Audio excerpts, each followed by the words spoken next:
আসসালামু আলাইকুম। প্রিয় দর্শক, আপনারা দেখছেন শিখা অনির্বাণ টিভি ইউটিউব চ্যানেল। এখন আমাদের সঙ্গে যুক্ত হচ্ছেন ফেরার আলোচনাটা বেশ জমে উঠেছে। এতদিন যেটি ছিল আওয়ামী লীগের অনলাইন আলোচনায়, সেটি এখন ভারতীয় সংবাদ মাধ্যমে ছড়িয়ে পড়েছে।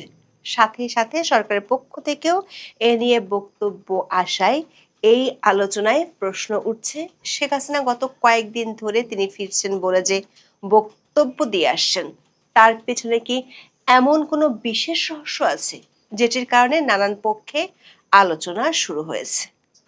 আবার শেখ হাসিনা ফেরার এই বার্তা নিয়ে বেশ চিন্তিত দেখা যাচ্ছে ইউনূসের সমর্থক বলে পরিচিত ছাত্র নেতাদেরকেও।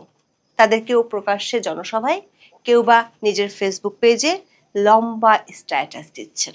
ভারতীয় গণমাধ্যমগুলো ঘেটে দেখা যাচ্ছে আওয়ামী লীগ সভানেত্রী 3টি ভারতীয় গণমাধ্যমকে ইমেইলে সাক্ষাৎকার দিয়েছেন, যেগুলো 19 মে ছাপা হয়েছে।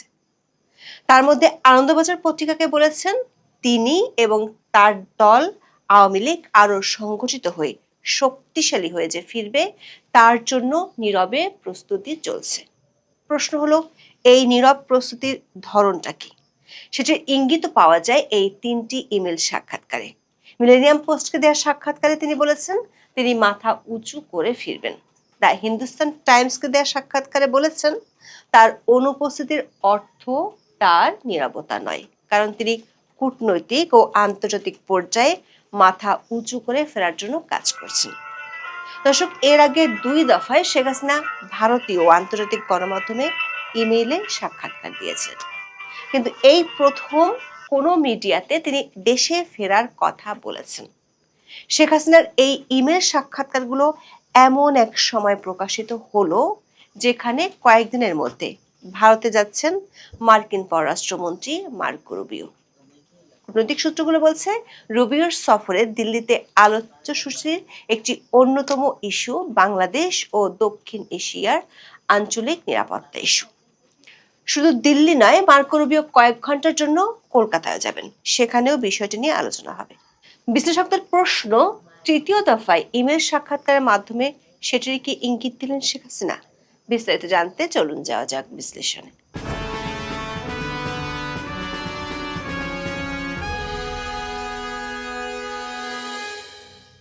24শে আগস্টের পর থেকে বাংলাদেশের সাবেক প্রধানমন্ত্রী ও আওয়ামী লীগ সভানেত্রী শেখ হাসিনা দিল্লিতে আছেন। ভারতীয় সরকারের দাবি তিনি দেশটির সরকারের অতিথি হয়ে দিল্লিতে আছেন। সেখান থেকে তিনি নিয়মিত দলের নেতাকর্মীদের উদ্দেশ্যে অনলাইনে ভিডিও বার্তা দেন। দিল্লিতে থাকা অবস্থায় কোনো গণমাধ্যমে শেখ হাসিনার সাক্ষাৎকার প্রথম ছাপা হয়েছিল গত বছরের 29 অক্টোবর। ওই একদিনে বিশ্বখ্যাত 3টি আন্তর্জাতিক গণমাধ্যমে শেখ হাসিনার ইমেইলে দেওয়া সাক্ষাৎকার প্রকাশিত হয়েছিল। আন্তর্জাতিক এই সংবাদ মাধ্যমগুলো ছিল মার্কিন যুক্তরাষ্ট্র ভিত্তিক আন্তর্জাতিক সংবাদ সংস্থা রয়টার্স, ফ্রান্স ভিত্তিক আন্তর্জাতিক সংবাদ সংস্থা এএফপি এবং যুক্তরাজ্য ভিত্তিক শীর্ষস্থানীয় দৈনিক পত্রিকা দ্য ইন্ডিপেন্ডেন্ট। এই 3টি সাক্ষাৎকারের মূল বিষয় ছিল সাক্ষাৎকারগুলোতে তিনি জুলাই আন্দোলনের সময় সংঘটিত হত্যাকাণ্ডের সাথে তার নিজের কোনো দায় নেই বলে তিনি দাবি করেছিলেন। দ্বিতীয় দফায় শেখ হাসিনা ইমেল সাক্ষাৎকার ছাপা হয় গত বছরের শেষ দিকে। 2025 সালের নভেম্বরে তিনি ভারতীয় গণমাধ্যম নিউজ 9কে এবং ডিসেম্বরে নিউজ 18 ইন্ডিয়াকে সাক্ষাৎকার দিয়েছিলেন। এই দুটি সাক্ষাৎকারে তিনি আওয়ামী লীগের রাজনীতি নিষিদ্ধ করার পদক্ষেপকে অসাংবিধানিক বলে দাবি করেছিলেন।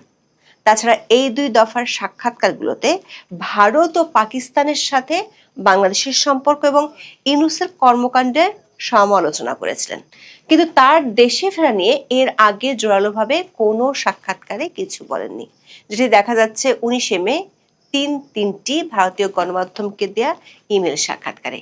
এই 3টি গণমাধ্যম হলো হিন্দুস্তান টাইমস, মিলেনিয়াম পোস্ট এবং কলকাতার বাংলা দৈনিক আনন্দবাজার। 3টি গণমাধ্যমের পক্ষ থেকে মূল প্রশ্নটি ছিল শেখ হাসিনার বিরুদ্ধে বাংলাদেশের আন্তর্জাতিক অপরাধ ট্রাইব্যুনাল এরই মধ্যে ফাঁসির দণ্ড দিয়েছে এবং সরকার নির্বাহী আদেশে আওয়ামী লীগের কার্যক্রম নিষিদ্ধ করে রেখেছে। এমন পরিস্থিতিতে নিষেধাজ্ঞা বহাল থাকলে কিভাবে প্রত্যাবর্তন সম্ভব? এর উত্তর দিতে গিয়ে বাংলাদেশের সাবেক প্রধানমন্ত্রী তার 1981 সালে দেশে ফেরার ইতিহাস তুলে ধরেন। মিলেনিয়াম পোস্টকে দেওয়া সাক্ষাৎকারে শেখ হাসিনা বলেছেন, বাংলাদেশে গণতন্ত্র পুনরুদ্ধারের গর্ব নিয়ে মাথা উঁচু করে ফিরবেন। আনন্দবাজারকেও একই কথা বলেছেন। তবে আওয়ামী লীগের নিষেধাজ্ঞা বহাল থাকা অবস্থায় তার ফেরা আদৌ সম্ভব কিনা এমন প্রশ্নের জবাবে তিনি যা বলেছেন সেটি বেশ ইঙ্গিতপূর্ণ।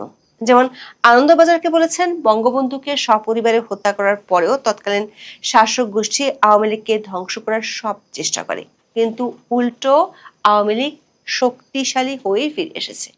যারা এই নিষেধাজ্ঞাকে স্থায়ী মনে করছেন তাদের ইতিহাসের পাতায় চোখ রাখতে বলেছেন আওয়ামী লীগ সভানেত্রী।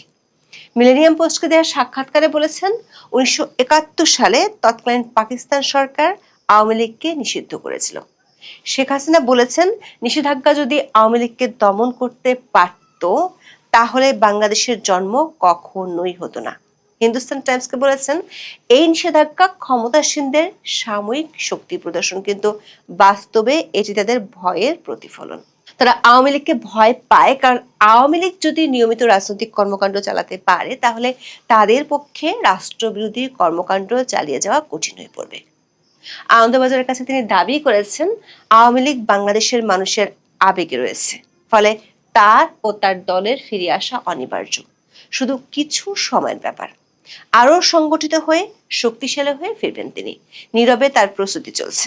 দর্শক, আওয়ামী লীগ ফেরার জন্য যে প্রস্তুতি চলছে সেটি এই প্রথমবারের মতো শেখ হাসিনা প্রকাশ্যে বললেন। অবশ্য গত সপ্তাহখানেক ধরে অনলাইনে পাওয়া তার অডিওতে শোনা গেছে তিনি 6 মাসের মধ্যে দেশে ফিরবেন। প্রশ্ন হলো, নীরবে কি প্রস্তুতি চলছে? এর ইঙ্গিত পাওয়া যায় হিন্দুস্তান টাইমস ও আনন্দবাজার প্রকাশিত সাক্ষাৎকারে। হিন্দুস্তান টাইমসের সাক্ষাৎকারে বলা হয়েছে, তার বাংলাদেশে ফেরা বা রিটার্নের বিষয়টি একটি নির্দিষ্ট তারিখ বা সময়ের উপর নির্ভর করে না। বাংলাদেশে গণতান্ত্রিক পরিবেশ, মত প্রকাশের স্বাধীনতা, রাজনৈতিক অধিকার এবং আইনের শাসন পুনরুদ্ধারে তিনি ও তার দল কাজ করে যাচ্ছেন। তিনি বলেছেন, তার অনুপস্থিতির অর্থ তার নীরবতা নাই। এরপর তিনি যেটি বলেছেন সেটি থেকে ধারণা পাওয়া যায় নীরবে যে প্রস্তুতি চলছে সেটি আসলে কি। তিনি জানিয়েছেন, বাংলাদেশের জন্য তিনি লড়াই করছেন এবং তিনি ও তার দল আওয়ামী লীগ কূটনৈতিক পর্যায়ে, আন্তর্জাতিক আইনি কাঠামোর মধ্যে এবং বিশ্বব্যাপী মিডিয়ার মাধ্যমে সক্রিয়ভাবে কাজ করছেন। আবার মিলেনিয়াম পোস্টের সাক্ষাৎকারেও বিষয়টি পরিষ্কার করে বলেছেন, কূটনৈতিক ও আন্তর্জাতিক পর্যায়ে বেশ জোরে সোরে কাজ চালাচ্ছে আওয়ামী লীগ। আরেকদিকে দেশের নেতা কর্মীরাও আগের চেয়ে অনেক বেশি সংগঠিত বলে তিনি দাবি করেছেন। এমনকি কূটনৈতিক পর্যায় থেকে বিভিন্ন সময় রিফাইন্ড আওয়ামী লীগ গঠনের যে প্রস্তাবের কথা শোনা গিয়েছিল সেটি নিয়ে তিনি যে খুব বেশি চিন্তিত নন সেটিও 3টি সাক্ষাৎকারে তিনি জানিয়েছেন। দর্শক, শেখ হাসিনা এই যে প্রথমবারের মতো আওয়ামী লীগের ফেরার বিষয়ে কূটনৈতিক ও আন্তর্জাতিক তৎপরতার কথা বললেন সেটি এমন এক সময় যখন মার্কিন পররাষ্ট্রমন্ত্রী মার্কো রুবিও দিল্লি সফরে যাচ্ছেন 5 দিন পরে। কূটনৈতিক সূত্রগুলো বলছে, 3 দিনের সফরে রুবিও পররাষ্ট্রমন্ত্রী হওয়ার পর প্রথমবারের মতো ভারতে যাবেন। সেখানে তার কোয়াডের সম্মেলনের পাশাপাশি ভারতের প্রধানমন্ত্রী নরেন্দ্র মোদী, পররাষ্ট্রমন্ত্রী এস জয়শঙ্কর এবং জাতীয় নিরাপত্তা উপদেষ্টা অজিত দোভালের সাথে বৈঠক হওয়ার কথা রয়েছে। তার এই সফরের সময় আমেরিকার 250 বছর পূর্তি উপলক্ষে দিল্লিতে একটি অনুষ্ঠান হওয়ার কথা রয়েছে। নিউ ইয়র্ক টাইমসের এক খবরে বলা হয়েছে, মার্কো রুবিওর এই সফরের আগে আমেরিকার 250 বছর পূর্তি অনুষ্ঠানকে ঘিরে দিল্লিতে বেশ অভিনব প্রচার চালানো হচ্ছে। 3 চাকাওয়ালা স্কুটারের পিছনে ট্রাম্পের পোর্ট্রেট আর আমেরিকার জাতীয় পতাকা দিয়ে লেখা হয়েছে, শুভ জন্মদিন 250 বছরের পুরনো আমেরিকা। কূটনৈতিক সূত্রগুলো বলছে, রুবিওর এই সফরের বিশেষত্ব হলো প্রায় 14 বছর পর কোনো মার্কিন হাই প্রোফাইল মন্ত্রী পশ্চিমবঙ্গ বা কলকাতা সফরে যাচ্ছেন। তবে সফরটি হবে কয়েক ঘন্টার। পশ্চিমবঙ্গের নির্বাচনে প্রথমবারের মতো বিজেপি ক্ষমতায় যাওয়ার পর তার এই সফরকে বিশেষ গুরুত্ব দেওয়া হচ্ছে। সূত্রগুলো বলছে, দিল্লি ও কলকাতার বৈঠকগুলোর আলোচ্য সূচিতে বাংলাদেশ এবং দেশটির সাম্প্রতিক পরিস্থিতিকে ঘিরে দক্ষিণ এশিয়ার আঞ্চলিক নিরাপত্তা ইস্যু বিশেষ স্থান পাবে। আগে শেখ হাসিনার এমন সাক্ষাৎকারকে বিশ্লেষকরা বিশেষ নজরই দেখছেন, কারণ শেখ হাসিনা এই সাক্ষাৎকারগুলোতে জঙ্গি উত্থানের ইস্যুটি তুলে এনেছেন। মিলেনিয়াম পোস্টের পক্ষ থেকে শেখ হাসিনাকে প্রশ্ন করা হয়েছিল, আপনি কি সারা বিশ্বের বন্ধু প্রতিম দেশ এবং সংস্থার সমর্থন চাইছেন? শেখ হাসিনা উত্তরে বলেছেন, তিনি বিশ্বের সকল গণতান্ত্রিক রাষ্ট্র ও সংগঠনের সহযোগিতা কামনা করছেন। বাংলাদেশে আজ যা ঘটছে তা নিছক একটি দেশের অভ্যন্তরীণ বিষয় নয় বলে তিনি দাবি করেন। বলেছেন এটি মৌলিক মানবাধিকার এবং গণতান্ত্রিক মূল্যবোধের সাথে যুক্ত। তিনি বলেছেন যদি বাংলাদেশের গণতন্ত্র ব্যর্থ হয়, যদি একটি মৌলবাদী রাষ্ট্র প্রতিষ্ঠিত হয়, যদি অরাজকতার সংস্কৃতি অব্যাহত থাকে, তবে বাংলাদেশের 18 কোটি মানুষ ক্ষতিগ্রস্ত হবে। এর প্রভাব পড়বে আঞ্চলিক ও বৈশ্বিক নিরাপত্তার উপরও। হিন্দুস্তান টাইমসে ছাপা হয়েছে, জঙ্গি ও চরমপন্থী শক্তির উত্থানের কারণে বাংলাদেশ 2001 থেকে 2006 সালের মধ্যবর্তী সময়ের অন্ধকার দিনগুলোতে ফিরে যেতে পারে বলে মন্তব্য করেছেন বাংলাদেশের সাবেক প্রধানমন্ত্রী। তিনি দাবি করেছেন চরমপন্থা ও জঙ্গিবাদ শুধু বাংলাদেশের জন্যই হুমকি নয়, আঞ্চলিক নিরাপত্তার জন্য সবচেয়ে বড় হুমকি। কূটনৈতিক সূত্রগুলো বলছে, মার্কো রুবিওর সফরে ভারত ও আমেরিকার বাণিজ্য ইস্যুর পাশাপাশি আঞ্চলিক নিরাপত্তার ইস্যুটি অত্যন্ত গুরুত্বপূর্ণ। এমন পরিস্থিতিতে শেখ হাসিনার এই ইস্যুতে কথা বলা বেশ তাৎপর্যপূর্ণ। এদিকে শেখ হাসিনার এমন বক্তব্য নিয়ে যে বাংলাদেশের সরকারি মহলও বেশ ভাবছে, সেটি বোঝা যাচ্ছে।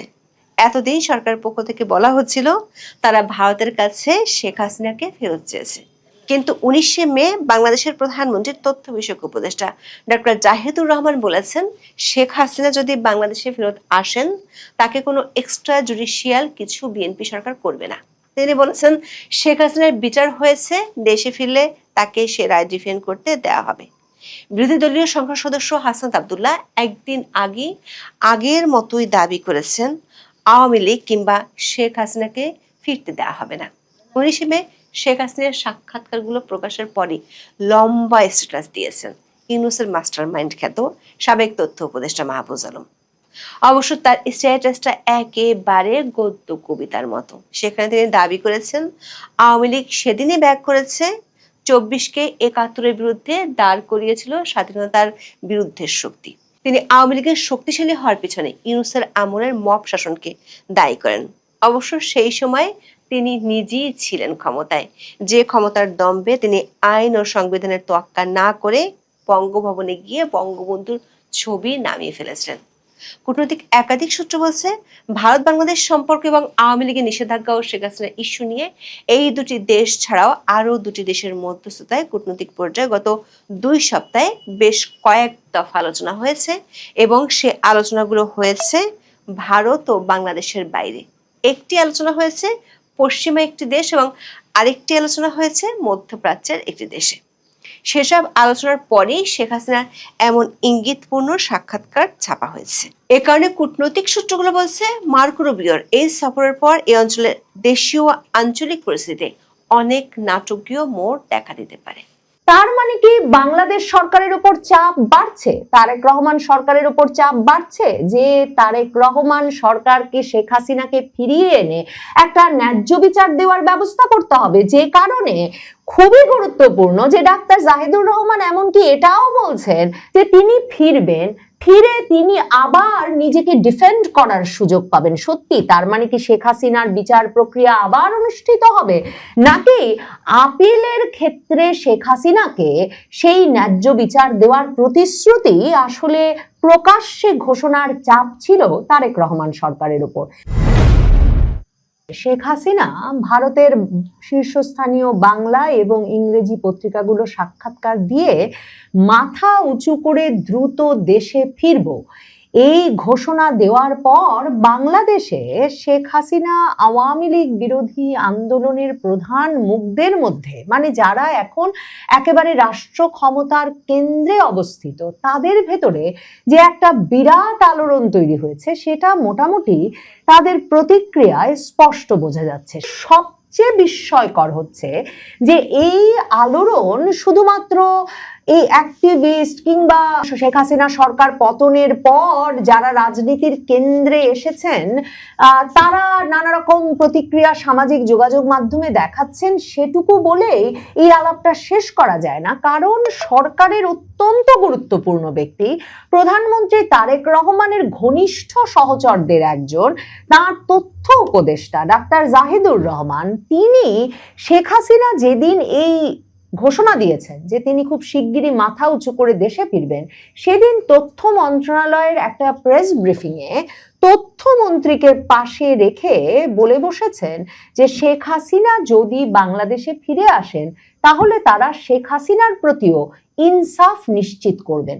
মানে কারা তার কাছে বা তার সরকারের কাছে, তার প্রধানমন্ত্রীর কাছে এই প্রতিশ্রুতি চেয়েছে যে শেখ হাসিনা দেশে ফিরলে তারা ন্যায় বিচার ইনসাফ নিশ্চিত করবেন, এবং কেন যেদিন শেখ হাসিনা এই ঘোষণাটা দিলেন সেদিন প্রধানমন্ত্রী তারেক রহমানের এত ঘনিষ্ঠজন ডাক্তার জাহিদুর রহমান সরকারের তরফে এই আশ্বাস সংবাদ মাধ্যমের সামনে দেওয়া প্রয়োজন বোধ করলেন যে শেখ হাসিনার জন্য তারা ইনসাফ করবেন, এবং যদি আদালতের মুখোমুখি হওয়ার পর শেখ হাসিনার মৃত্যুদণ্ডের রায় পাল্টে যায় সেটাও তারা মানবেন। আবার অবশ্য বলেছেন মৃত্যুদণ্ড ইনসাফ বটে।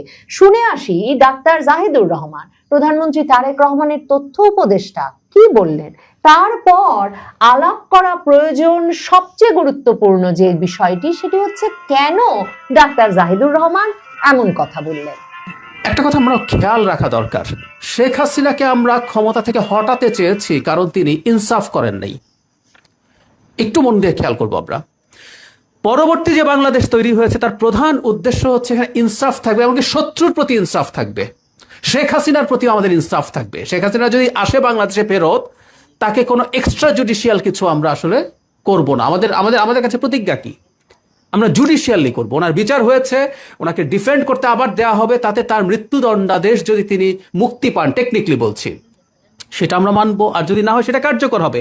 এটাই হচ্ছে ইনসাফ, কারণ মৃত্যুদণ্ড হওয়াও কিন্তু ইনসাফ, যে আমি আপনাকে প্রপার বিচারিক প্রক্রিয়ায় কাজটা করেছি। ডাক্তার জাহিদুর রহমান যে কথাটা বললেন তার মানে কি শেখ হাসিনার তরফে ভারত সরকারকে, মানে তাকে যারা আতিথ্য দিয়েছেন সেই সরকারকে কথা জানানো হয়েছে যে শেখ হাসিনা দেশে ফিরতে চান এবং আদালতে তার বিচারের মুখোমুখি হতে চান, মানে তার যে আইনি প্রক্রিয়া চলছে সেটার মুখোমুখি হতে চান। শেখ হাসিনা তো 2025-এর 12ই ফেব্রুয়ারি নির্বাচনের পর তার দলীয় নেতাকর্মীদেরকে এই পরামর্শই দিয়েছিলেন যে সকলেই যেন আদালতে বিচারের মুখোমুখি হয়, আদালতের আইনি প্রক্রিয়া সক্রিয় করে এবং আদালতের মাধ্যমে জিনিসগুলোর ফয়সালা করার চেষ্টা করেন। কিন্তু শেখ হাসিনা কি এখনো সে ভরসা রাখছেন যে তারেক রহমানের আমলে বিচারালয়ে সত্যি সেই ইনসাফ বা সেই ন্যায় বিচার নিশ্চিত হবে?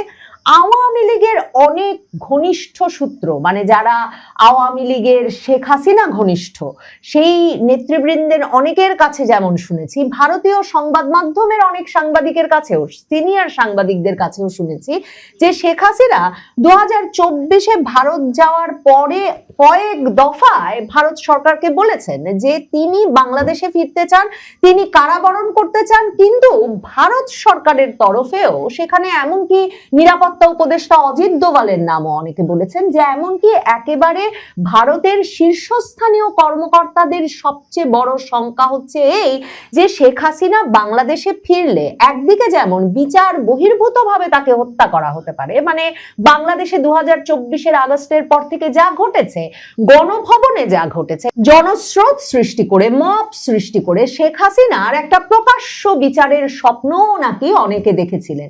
এমনকি এখনো অনেকে মনে করেন শেখ হাসিনা বাংলাদেশে নামা মাত্র তারা আসলে জনতার হাতে এই বিচার ছেড়ে দেবেন কিনা।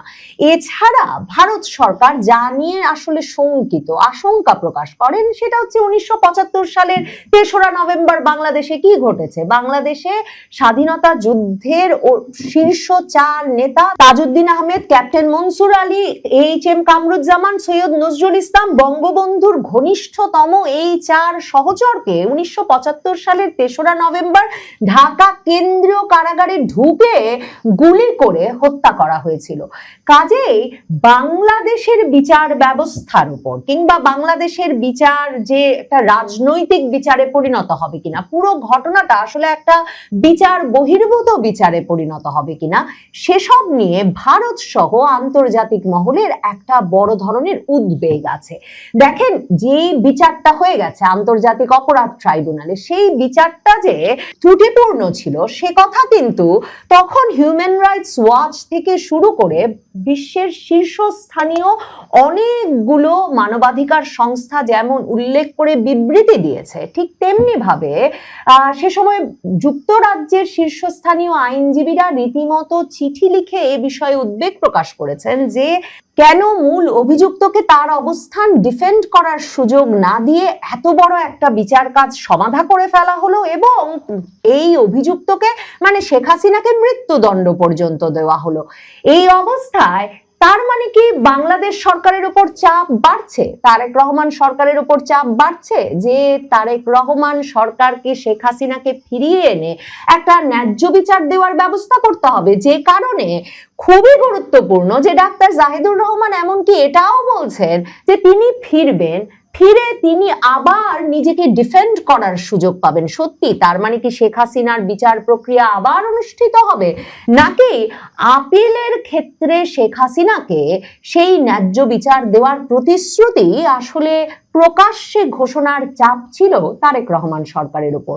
শেখ হাসিনা সাক্ষাৎকারে তো মাথা উঁচু করে বাংলাদেশে ফেরার কথা বলেছেন তার নেতা কর্মী, লাখ লাখ নেতা কর্মী এই 2 বছর ধরে প্রায় ভয়াবহ নির্যাতনের মুখেও আওয়ামী লীগের রাজনীতিতেই বিশ্বাস রেখেছে। কাজেই সেই আদর্শিক নেতা কর্মীদের শক্তির ওপরে ভর করেই তিনি বাংলাদেশকে একটা গণতান্ত্রিক প্রক্রিয়ায় ফিরিয়ে এনে খুব শিগগিরই ফিরবেন। কিন্তু দলীয় ফোরামগুলোতে শেখ হাসিনা কিন্তু বলছেন যে তিনি তো ফিরতে চান। এর আগে বলেছেন বিমান প্রস্তুত করতে বলেন, বিমান পাঠাতে বলেন, কারণ তিনি তো বাংলাদেশের রাষ্ট্রীয় বিমান, সশস্ত্র বাহিনীর বিমানে করেই ভারত গেছেন। কাজে এর আগে শেখ হাসিনা যেমন বলেছিলেন যে তাকে যেন বিমান পাঠানো হয়, এখন শেখ হাসিনা সম্প্রতি দলীয় ফোরামে সরাসরি বলেছেন যে বাংলাদেশ সরকারকে তো তার জন্য জেল প্রস্তুত করতে হবে, ফাঁসির মঞ্চ প্রস্তুত করতে হবে, সব প্রস্তুত তারা করুক, কারণ তিনি গিয়ে বিচারের মুখোমুখি হতে চান, তিনি গিয়ে আদালতের আইনি প্রক্রিয়ার মুখোমুখি হতে চান। শুনে আসি শেখ হাসিনা কি বলছেন এবং তারপর গুরুত্বপূর্ণ মনে করি শেখ হাসিনার এই বক্তব্যের সঙ্গে জাহিদুর রহমান কেন সংবাদ মাধ্যমে অমন একটা মন্তব্য করার প্রয়োজন বোধ করলেন, ইনসাফের প্রতিশ্রুতি দেওয়ার প্রয়োজন বোধ করলেন, সেটা মিলিয়ে দেখা। শেখ হাসিনা কি বলছেন? হ্যাঁ, আমাকে ফাঁসির হুকুম দিয়েছে, আমাকে একটা মামলা দিয়ে মিথ্যা অনেক শাস্তি দিয়েছে, আমি এটা পরোয়া করি না। আমি বলবো ঠিক আছে, জেলখানা রেডি করেন, ফাঁসির মঞ্চ রেডি করেন, আমি আসবো। তবে হ্যাঁ, ইউনূসের রাজত্ব সবাই দেখেছেন, তারেকের রাজত্ব কিছুদিন দেখেন কত আহ্লাদ করে যারা নিয়ে এসেছেন তারা একটু দেখেন যে কেমন চালায়। আমি সময় মতো ইনশাল্লাহ চলে আসব এবং যে অবস্থায় আমার হোক আমি দেশের মানুষের কাছে আছি, মানুষের কাছে থাকবো, যত দূরেই থাকি আমার মন আমার হৃদয় সবসময় ওই বাংলাদেশেই পড়ে আছে, বাংলাদেশের জনগণের কাছেই পড়ে আছে। বাংলাদেশের জনগণের জয় হবে। শুধু কি তথ্য উপদেষ্টা ডাক্তার জাহিদুর রহমান তথ্য মন্ত্রণালয়ে ঘর ভরা সাংবাদিকের সামনে ওই ব্রিফিংয়ে তথ্যমন্ত্রী জহিরুদ্দিন স্বপন বললেন, আমরা জানি যে কোনো ধরনের একটা অভিযোগের কিন্তু প্রথম পর্যায়ে অভিযোগ দায়ের করা হয়, তারপর ওটা একটা তদন্ত প্রক্রিয়ায় যায়, তারপর প্রসিকিউশন পর্যায়ে যায়, তারপর কিন্তু একটা লোক অপরাধী কি অপরাধী না চিহ্নিত হয়। এই পুরো প্রক্রিয়াটিতে যে কোনো একজন অপরাধী, যে কোনো একজন অভিযুক্ত অপরাধী নয়, এটা প্রমাণ করার জন্য সর্বোচ্চ চেষ্টা তিনি করতে পারেন। তিনি যদি চান রাষ্ট্র তাকে সহযোগিতা করবে, এটাই ন্যায় বিচার, এটাই ইনসাফ। এবং আমরা যে কোনো ব্যক্তির ক্ষেত্রে পলাতক সরকার প্রধান থেকে শুরু করে একদম সাধারণ একজন নাগরিকের ক্ষেত্রে এই ইনসাফের নীতি, এই ন্যায় বিচারের মৌলিক নীতিকে অনুসরণ করব। তার মানে তথ্যমন্ত্রী জহিরুদ্দিন স্বপন পরিষ্কারভাবে বলছেন যে এখনো পুরো আইনি প্রক্রিয়া শেষ হওয়ার আগে শেখ হাসিনাকে অপরাধী বলবার কোনো সুযোগ আইনের চোখে নাই এবং সরকার তার মানে তাকে এখনো অপরাধী বলে মনে করে না, এবং সে কারণে তারা ইনসাফ নিশ্চিত করবেন যতক্ষণ না সর্বোচ্চ পর্যায়ে গিয়ে, মানে একেবারে বিচারের সর্বশেষ পর্যায়ে গিয়ে শেখ হাসিনা অপরাধী প্রমাণিত হন। মানে সরকারের ওপর চাপ যে বাড়বে সেটা খুব স্বাভাবিক, কারণ যেই জাতিসংঘ রিপোর্টের উপর ভিত্তি করে শেখ হাসিনার মৃত্যুদণ্ড দিয়ে ফেলা হয়েছে এবং যার কথা প্রমাণ হিসেবে সবসময় হাজির করা হয়, সেই 1400 জনের নিহতের তালিকা এখন পর্যন্ত এমনকি বিএনপি সরকারও কিন্তু সম্পন্ন করতে পারে নাই। কিছুদিন আগে সরকারকে দ্বিতীয় দফায় চিঠি দিয়েছে জাতিসংঘের 3টি বিশেষ রিপোর্টিয়ার দল, মানে 3টি বিশেষ কমিটি, এবং সেখানে জাতিসংঘের মানবাধিকার রক্ষা বিষয়ক জাতিসংঘের বিশেষ রিপোর্টিয়ার এবং আরবিট্রারি ডিটেনশন বিষয়ক বিশেষ রিপোর্টিয়ার এবং বিচারক ও আইনজীবীদের স্বাধীনতা বিষয়ক বিশেষ রিপোর্টিয়ার দল আওয়ামী লীগের নিষিদ্ধকরণের বিষয়টি আসলে কিভাবে আইনসম্মত হলো সে প্রসঙ্গে সরকারকে প্রশ্ন করে চিঠি লিখেছে এবং এভাবে এই সন্ত্রাস বিরোধী আইনে একটা রাজনৈতিক দলকে নিষিদ্ধ করা আইনসঙ্গত হয়েছে কিনা, যেভাবে সারা বাংলাদেশে আওয়ামী লীগের নেতাকর্মীদের নির্বিচারে গ্রেফতার করে রাখা হচ্ছে সেটা আইনসঙ্গত হয়েছে কিনা প্রশ্ন তুলেছে। কিন্তু ওই জাতিসংঘের 3 কমিটির একটিও জাতিসংঘ মানবাধিকার কমিশনের ওই রিপোর্ট যেটিতে 1500 জন হত্যার কথা বলা হয়েছে সেটি সরাসরি এখানে উল্লেখ করে তার জন্য শেখ হাসিনাকে দায়ী করে ফেলেনি। অন্যদিকে যুক্তরাষ্ট্রের সঙ্গে তারেক রহমান একের পর এক শর্ত পূরণ করে এবং নানা কিছু দিয়ে সম্পর্কটা ঘনিষ্ঠ রাখতে চাইছেন বটে, কিন্তু যুক্তরাষ্ট্র কিছুতেই স্বস্তি পাচ্ছে না যে এই তারেক রহমান সরকার সরে গেলে, তাদের সরিয়ে দিলে কিংবা তাদের পতন ঘটলে যে বাংলাদেশে জামায়াতে ইসলামী সহ ইসলামপন্থী দলগুলোই একমাত্র রাজনৈতিক বিকল্প হয়ে উঠছে। এই বিষয়টি ট্রাম্প প্রশাসনকে কিছুতেই স্বস্তি দিচ্ছে না। কাজেই বিভিন্ন দিক থেকেই আসলে তারেক রহমান সরকারের ওপর চাপ বাড়ছে যে তারা শেখ হাসিনার আসবার পথ প্রশস্ত করতেও এখন প্রস্তুত রয়েছে।